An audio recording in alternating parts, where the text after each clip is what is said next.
سے جملے بلکہ کئی سارے جملے ہم نے سنے. اور اگلا مقرر کون ہے؟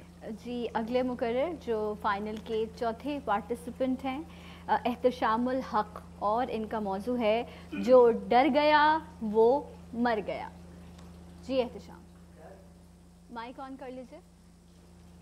ڈر اور خوف کی کوکھ سے موت جنم لیتی ہے صدر عالی وقار. کہ ڈر تو ایسا ہے کہ ذل سبحانی کی زبان سے ایک حکم صادر ہوتا ہے تو در و دیوار لرز جاتے ہیں اور دل سینوں میں گھل جاتے ہیں. کہ ذی وقار ڈر تو یہ ہے کہ جب فرعون کا حکم مصر کی گلیوں میں خوف کی صورت گشت کرنے لگا تو ماؤں نے لرزتے ہاتھوں سے اپنے بیٹے دریا برد کر دیے، اور جنہوں نے فرعون کی جھوٹی خدائی کے خوف سے موسیٰ کی سچی نبوت کا انکار کیا تو وہ لوگ دریائے نیل میں غرق ہوئے. ڈر تو یہ ہے کہ جب یزید کا حکم ریگزار کربلا میں گونجنے لگا تو آل رسول کے 72 سر قربان ہوئے، مگر اہل کوفہ نے حاکم کے خوف سے خاموشی اختیار کی، مگر پھر جناب مختار کے ہاتھوں جہنم واصل ہو کر لعنت اللہ علی الظالمین کے مصداق ٹھہرے.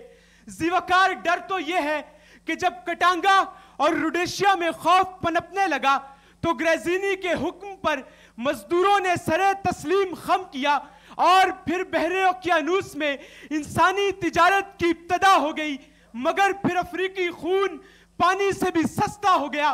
ذی وقار ڈر تو یہ ہے کہ جب بھاری برکم بوٹوں والے سوداگر بیرکس کی گردشوں سے نکل کر میانمار کے پارلیمنٹ لاجز پر مقبوض ہوئے تو میانمار کے باسی شاہ والا کے خوف سے اپنے ضمیروں کو مار گئے کہ انا للہ و انا الیہ راجعون.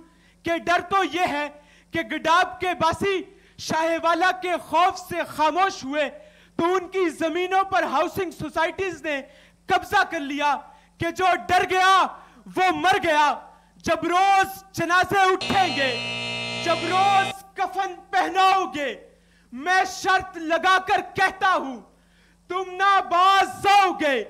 لکھ دو یہ دیواروں پر خاموش لبوں سے رونے والوں، میں بھی مارا جاؤں گا، تم بھی مارے جاؤ گے.